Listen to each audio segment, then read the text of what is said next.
Assalamualaikum warahmatullahi wabarakatuh. Oke, teman-teman semua, balik lagi dengan saya. Oke, pada video kali ini kita akan masuk pada bagian kedua untuk pembuatan aplikasi ikan cupang. Pada sebelumnya itu sudah kita membahas tentang mengenai itu apa saja yang kita gunakan untuk pembuatan backend sebelumnya.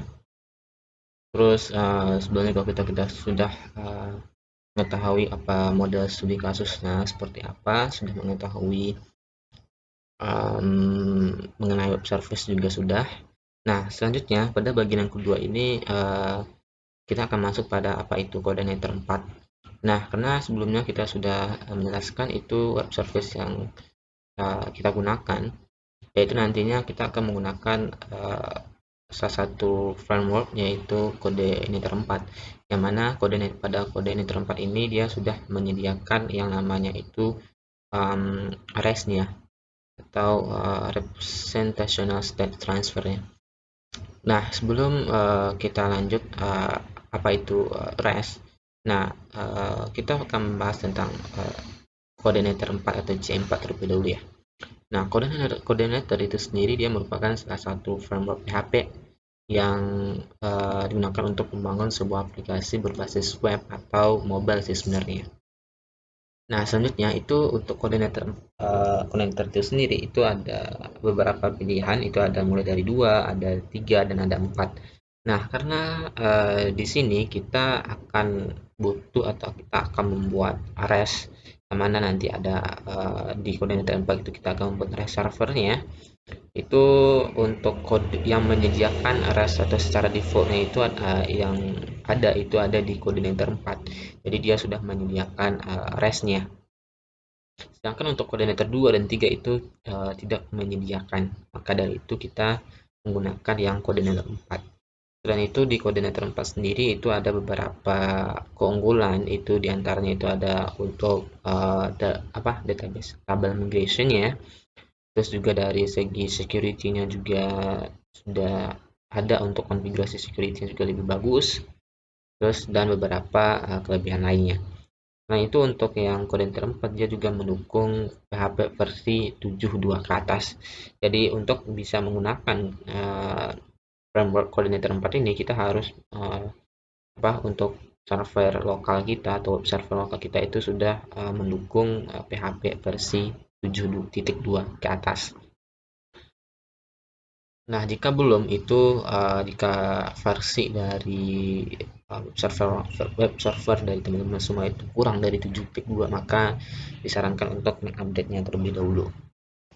Nah, selanjutnya untuk menginstal atau cara untuk instalasi dari coordinator 4 itu sendiri itu ada 2 buah, itu bisa melalui manual dan kedua itu ada melalui Composer. Dan untuk downloadnya itu bisa di download melalui yang namanya di coordinator download nih. Jadi teman-teman semua bisa download di sini. Ini ada untuk yang coordinator 4. Mungkin untuk proses instalasi dan konfigurasi dari coordinator 4 nantinya itu akan kita bahas di video yang selanjutnya. Nah, kita akan masuk lagi pada slide. Selanjutnya itu kita akan membahas tentang REST. Nah, REST itu merupakan kependekan dari Representational State Transfer, yang mana di sini REST itu dia menjadi sebagai penengah nantinya antara komunikasi si Android dengan si database nantinya. Nah, REST itu nanti untuk cara kerjanya itu nanti ada dua buah. Itu ada REST server dan ada juga REST client. REST server itu sendiri itu ada di backend-nya, itu nantinya ada di coordinator 4 nantinya. Dan REST client itu nantinya itu di si Android nantinya. Nah, apa itu REST? REST itu sebagaimana yang kita ketahui sebelumnya itu Representational State Transfer, itu singkatan dari itunya. Dan REST itu merupakan gaya arsitektur yang mana dia yang akan menyediakan standar antara sistem komputer dengan yang di web, sehingga kita mudah berkomunikasi. Nah, ini mungkin pengertiannya itu lebih ke bagian webnya. Cuman ini intinya untuk si Androidnya itu nantinya standar standar komunikasinya antara si Android dengan si server nantinya. Itu sudah ada sih ketetapannya, apa itu kriteria REST itu sendiri juga sudah ada, karena untuk REST itu sendiri dia harus memiliki klien dan server nantinya. Dan si sifat REST itu sendiri, sifatnya itu adalah stateless, yang artinya di sini server itu dia tidak perlu mengetahui apa status klien itu sendiri maupun sebaliknya, status si klien itu apa, sehingga antara server dan klien itu nantinya bisa memahami pesan apapun yang diterima. Nah, maksudnya di sini adalah karena di sebelumnya itu sudah dijelaskan juga si REST itu dia menjadi sebagai penengah, yang artinya eh, REST itu dia tidak perlu mengetahui ini si klien itu dia bahasanya apa, dan si klien juga tidak perlu mengetahui si back end itu nanti bahasanya apa gitu. Jadi dia si REST ini nanti yang akan menjadi penghubung antara si klien dengan si server nantinya, sehingga antara si server maupun klien itu bisa memahami apa yang dikirimkan, apa yang diminta nantinya, ya, sehingga antara server dan klien itu bisa saling berkomunikasi. Nah, untuk metode permintaan REST itu sendiri itu ada beberapa beberapa metode permintaan ya. Itu diantaranya itu adalah metode untuk GET. Metode untuk GET di sini difungsikan untuk mengambil data dari server atau melakukan permintaan data, yang mana data tersebut akan ditampilkan di klien nantinya. Selanjutnya itu ada POST di sini ya, POST. Nah, POST di sini nantinya dia akan si klien itu dia akan melakukan permintaan juga.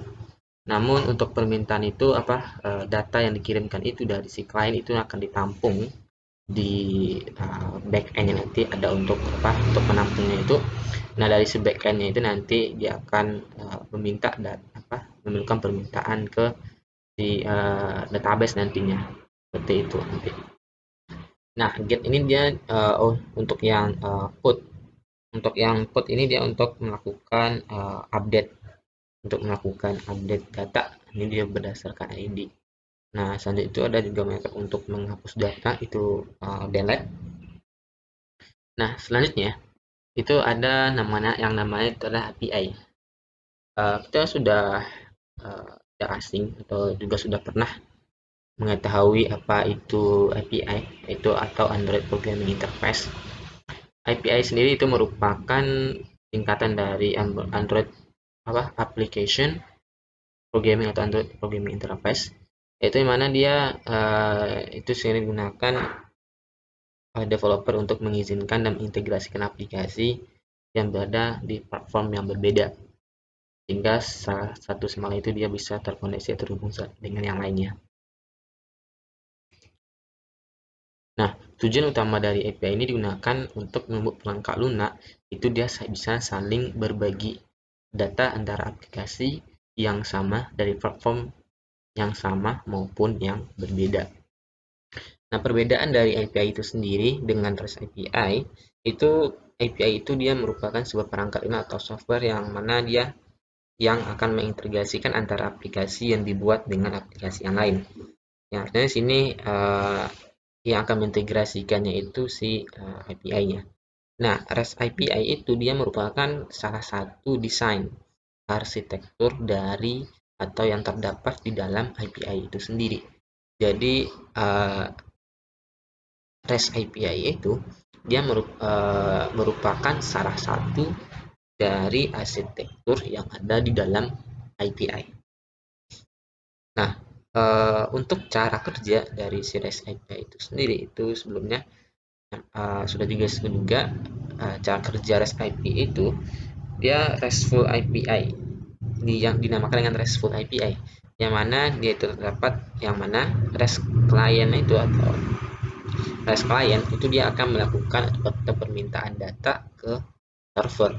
Yang artinya jika kita asumsikan ke project kita nantinya itu adalah aplikasi dan cupang, berarti nanti si Android-nya itu akan meminta data ke reserver, yang mana reserver tersebut itu kita menggunakan tadi ya framework coordinator 4. Nah, untuk data nantinya yang akan diberikan oleh si server nantinya itu dapat berupa teks, berupa JSON atau XML.